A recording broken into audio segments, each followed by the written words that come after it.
নবীর হাতটারে ধইরা ডাক দিয়ে বলে, বাবা মুহাম্মদ, হয়তো এই দুনিয়ার জমিনে আমি বেশি সময় থাকবো না রে বাবা, আমি চাইলে যাওয়ার পর কেউ তোমার পাশে দাঁড়ানোর মতো থাকবে না রে বাবা, তোমাকে যদি কেউ মারে আমিও তো আর দেখবো না।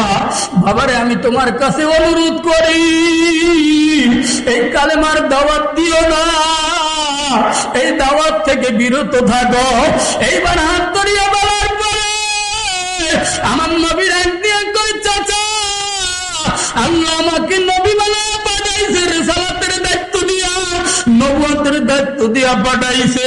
ও চাচা, আপনার কথা আপনি বলছেন, আমার কথাও আপনি শুনিয়ে নেন। এইখানে কুরাইশের সকল কাফেরদের লিডাররা এখানে আছে।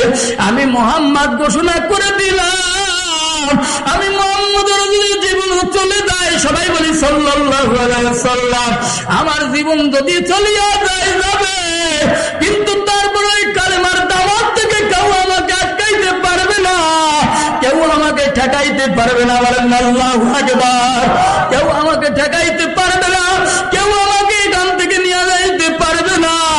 এই ঘোষণা দেওয়ার পরে ডাক দিয়া বলে, চাচা আর একটা ঘোষণা আপনারা দিয়ে শোনেন, আপনি মৃত্যুর সময় যদি শুধু একবার পড়েন কালিমা লা ইলাহা ইল্লাল্লাহ, আমি মুহাম্মাদুর রাসূলুল্লাহ, কিয়ামতের ময়দানে আপনার পক্ষে সাক্ষী দিব। এইবার কাফের লিডাররা ডাক দিয়া বলে, ও আবু তালিব, এখন কি তুমি মরার ভয়ে বাপ দাদার ধর্মকে ছাড়িয়া দিয়া এখন কি তুমি নতুন ধর্ম গ্রহণ করবে নাকি? এইবার ডাক দিয়া কয়, আল্লাহর নবীর হাতটা ধইরা ডাক দিয়া কয়, ভাতিজা গো, তুমি যে সত্য নবী তাতে কোনো সন্দেহ নাই, কিন্তু আমার পক্ষে কালেমা পড়া সম্ভব না, আমি কালেমা পড়তে পারবো না। তবে উনি একটু একমত খাটায় বলল, আমি আমার বাপদাদার আল্লাহু আকবার ধর্মের পরে অটল থাকিয়া গেলাম, কিন্তু হিসাব করলে দেখা যায় আল্লাহু আকবার বাপদাদার ধর্ম ছিল ইসমাইল আলাইহিস সালামের বংশ। আল্লাহু আকবার, কথা বলেন ঠিক কিনা? ইব্রাহিম নবীর বংশ, পয়গম্বর ইব্রাহিম আলাইহিস সালামের বংশ।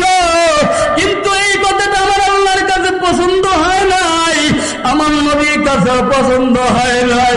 আমার নবী যখন আবু তালিব ইন্তেকাল করলো, আমার নবী ঘর থেকে বের হয়ে গেল, দুই চোখের পানিগুলো ছেড়ে দিয়ে দিয়ে বের হইয়া গেল।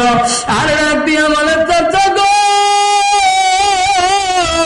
কিয়ামতের ময়দানে আমি আপনার পক্ষে কোনো কথা বলতে পারবো না, আপনি আমার চাচা অসত্য পারবো না। আমার আল্লাহ ডাক দিয়ে বলে, বন্ধু, আমি তোমার কাছে জানতে চাই, হেদায়েতের মালিক কি তুমি না আমি? আল্লাহ ডাক দিয়া, আল্লাহ নবী ডাক দিয়া কয়, আল্লাহ হেদায়েতের মালিক হইলেন একমাত্র আপনি, শুধুমাত্র আপনি, কথা বলেন ঠিক কিনা?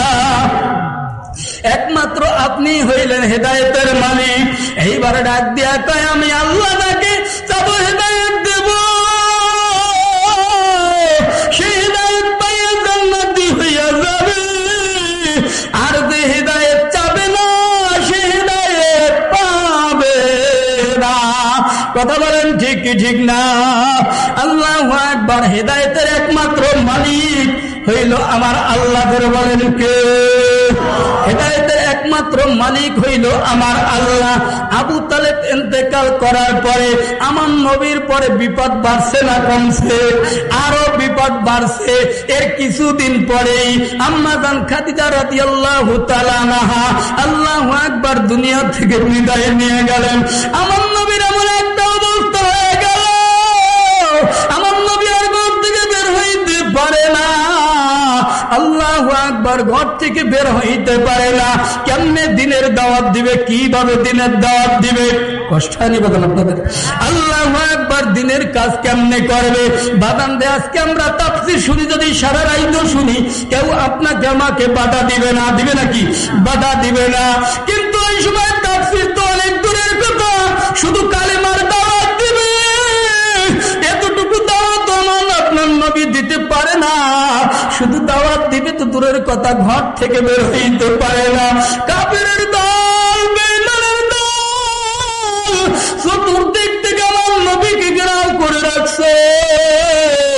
এমন তো অবস্থায় আমার নবী পালক পুত্র ছিল হযরত যায়েদ রাদিয়াল্লাহু তাআলা আনহু, ডাক দিয়ে বলে, যায়েদ, এখন তো আমি গৃহবন্দী হয়ে গেলাম, এখন তো আর ঘর থেকে আমার বের হইতে পারি না, কেমনে কালেমার দাওয়াত দেব, এখন কি চিন্তা করা যায়? আল্লাহর নবী ডাক দিয়ে বলল, যায়েদ, আমাদের বাড়ির থেকে একটু কয়েক গ্রাম দূরে, অনেক দূরে, কত কিলোমিটার? আল্লাহু আকবার, 100 কিলোমিটার বা 50 কিলোমিটার দূরে আল্লাহর নবীর একজন আত্মীয় ছিল, মহিলা। আল্লাহর নবী ডাক দিয়ে বলে, যায়েদ, এইখান থেকে আমরা পালায়া চলিয়া যাব, এইখান থেকে গোপনে চলিয়া যাব, আমরা ওই তায়েবের ময়দানে যাইয়া, ওখানে আমাদেরকে চিনবে না, ওইখানে যাই আমরা দাওয়াত দিব।